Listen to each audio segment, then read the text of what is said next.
como a biotecnologia ajuda na saúde. Vários avanços medicinais foram feitos a partir de técnicas de manipulação do DNA. Várias vacinas também que são super normais pra gente hoje em dia foram criadas a partir da biotecnologia.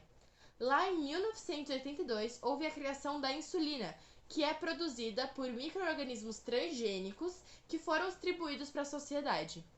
Alguns remédios também que são criados a partir de anticorpos ou de hormônios são exemplos de como a biotecnologia continua avançando e está presente até hoje, né?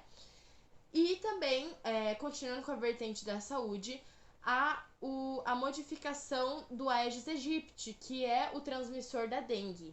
Especialistas começaram a modificar geneticamente eles para que seus genes não pudessem evoluir e assim a doença não pudesse propagar no corpo do indivíduo.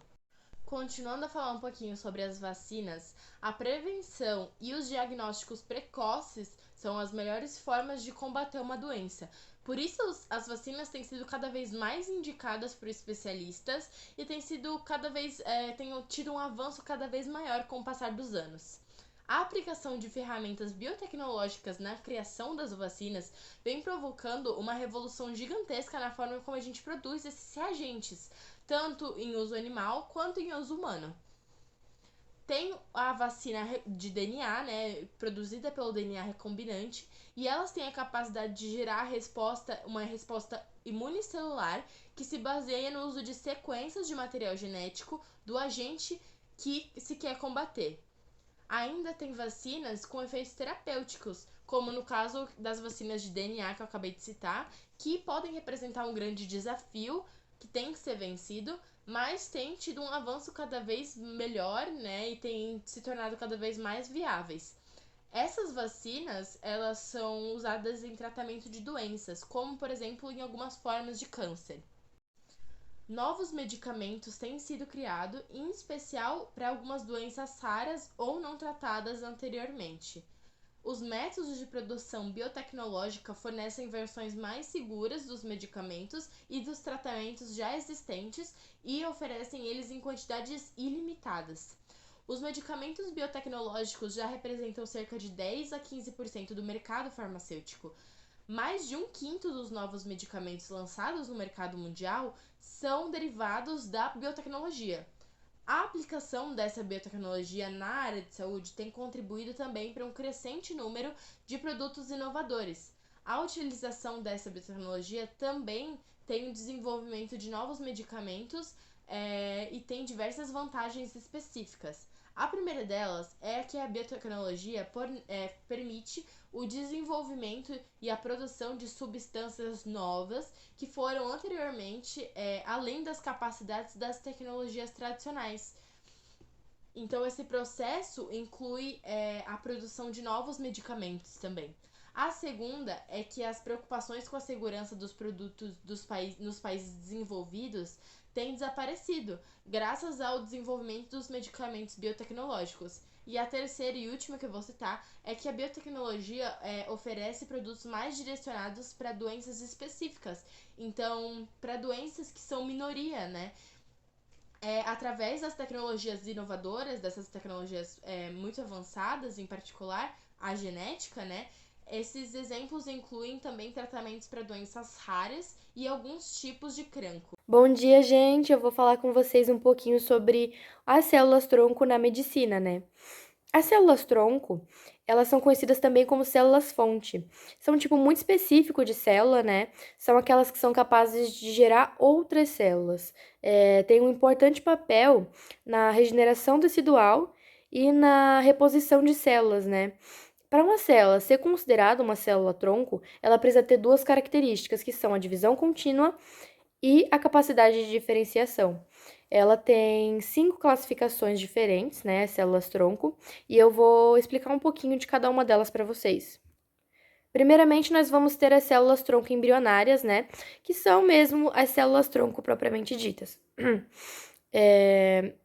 Elas são encontradas nos primeiros estágios do desenvolvimento do embrião, né? E ao nascimento, restam algumas dessas células no cordão umbilical. E esse é o motivo de muitas pessoas terem a prática de guardar o cordão umbilical após o nascimento. Em seguida, nós temos as células troncossomáticas, né? Que se diferenciam das embrionárias porque elas não têm essa gama variada de possibilidades que as embrionárias têm, né? Elas têm uma capacidade mais limitada de células que elas podem gerar. É o caso, por exemplo, da medula óssea, né? Que produz apenas células sanguíneas. Em seguida, nós temos também as células tronco totipotentes. As células tronco totipotentes, elas são mais parecidas com as embrionárias, né? Elas podem originar, né? Qualquer tipo de célula, qualquer tipo de tecido, inclusive tecidos extraembrionários. Costuma-se dizer que esse tipo de célula é capaz de originar um novo organismo inteiro. Como exemplo, nós temos o desenvolvimento da mórula, né? Em seguida, nós vamos ter, né, as células tronco-adultas, que também são chamadas de multipotentes.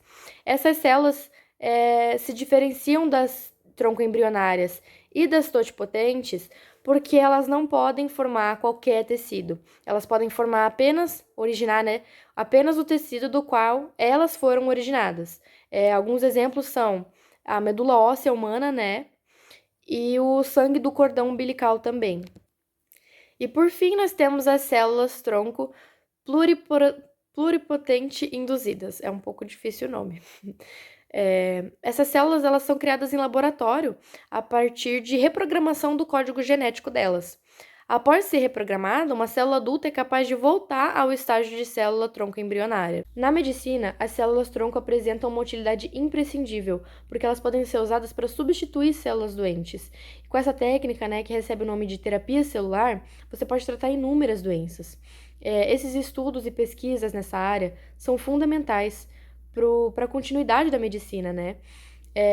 O estudo de diferentes tipos de células tronco ajuda a designar em qual caminho, em qual doença elas vão ser mais eficazes, né? E aí nós já temos vários exemplos de casos e notícias de como isso está acontecendo, de como a medicina está se desenvolvendo a partir disso, né? Como, por exemplo, já usaram células-tronco para criar um intestino em laboratório, células-tronco para ajudar no tratamento da esclerose múltipla, já conseguiram matar células cancerígenas em ratos, né, de laboratório a partir de testes feitos com células-tronco. Então, a sociedade, né, tá caminhando para coisas que nunca foram vistas, né, imprescindíveis. É fundamental o investimento em pesquisas nessa área e na área da medicina em si, da ciência em si.